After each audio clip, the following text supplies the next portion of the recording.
नमस्कार दोस्तों।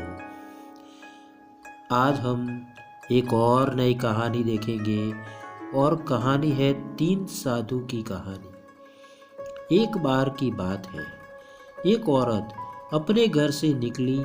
उसने घर के सामने सफ़ेद लंबी दाढ़ी में तीन साधु महात्माओं को बैठे देखा। वह उन्हें पहचान नहीं पाई। उसने कहा, मैं आप लोगों को नहीं पहचानती, बताइए क्या काम है? हमें भोजन करना है, साधुओं ने बोला। ठीक है, कृपया मेरे घर में पधारिए और भोजन ग्रहण कीजिए। क्या तुम्हारा पति घर में है?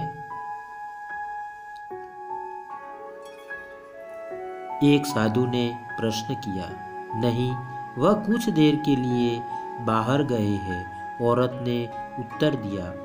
तब हम अंदर नहीं आ सकते, तीनों एक साथ बोले।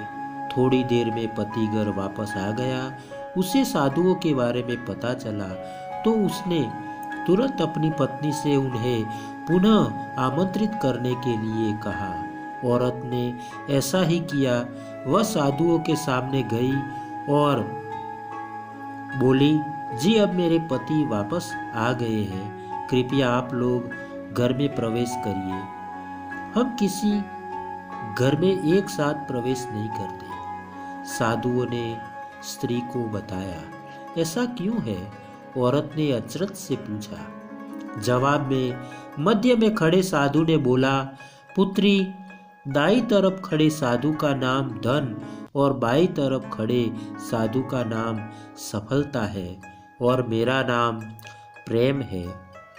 अब जाओ और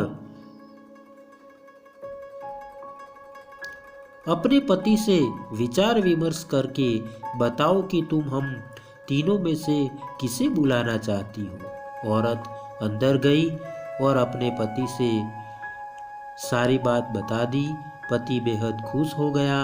वाह, आनंद आ गया, चलो जल्दी से धन को बुला लेते हैं। उसके आने से हमारा घर धन दौलत से भर जाएगा और फिर कभी हम पैसों की कमी नहीं होगी। औरत बोली, क्यों ना हम सफलता को बुला लें? उसके आने से हम जो करेंगे वो सही होगा और हम देखते देखते धन दौलत के मालिक भी बन जाएंगे। हाँ, तुम्हारी बात भी सही है, पर हम इसमें मेहनत करनी पड़ेगी। मुझे तो लगता है कि धन को ही बुला लेते हैं, पति बोला। थोड़ी देर उनकी बहस चलती रही, पर वो किसी निश्चय पर नहीं पहुंच पाए और अंततः निश्चय किया कि वह साधुओं से यह कहेंगे कि धन और सफलता में जो आना चाहे आ जाए। औरत झट से बाहर गई और उसने यह आग्रह साधुओं के सामने दोहरा दिया। उसकी बात सुनकर साधुओं ने एक दूसरे की तरफ देखा और बिना कुछ कहे घर से दूर जाने लगे। अरे, आप लोग इस तरह वापस क्यों जा रहे हो? औरत ने उन्हें रोकते हुए पूछा। पुत्री, दरअसल हम तीनों साधु इसी तरह द्वार द्वार जाते हैं और हर घर में प्रवेश करने का प्रयास करते हैं। जो व्यक्ति लालच में आकर धन या सफलता को बुलाता है, हम वहां से लौट जाते हैं, और जो अपने घर में प्रेम का वास चाहता है, उसके यहाँ बारी बारी से हम दोनों भी प्रवेश कर जाते हैं। इसलिए इतना याद रखना कि जहाँ प्रेम है वहाँ धन और सफलता की कमी नहीं होती है। ऐसा कहते हुए धन और सफलता नामक साधुओं ने अपनी बात पूरी की। इस कहानी से हमें यही शिक्षा मिलती है कि यदि इंसान लालची न होकर निस्वार्थ भाव से दूसरों के हित और आनंद की कामना करता है, तो निश्चित ही उसे जीवन की वास्तविक सुख की प्राप्ति होती है। सच्चा सुख आनंद में ही मिलता है।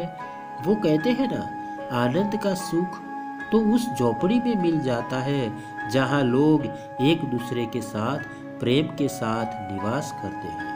और ऐसा सुख तो बड़े बड़े महलों के समान बंगलों में भी नहीं मिल पाता है, क्योंकि वहाँ घर तो बड़ा होता है लेकिन दिल छोटा होता है, जिस कारण से वहाँ प्रेम और आनंद का निवास नहीं होता है।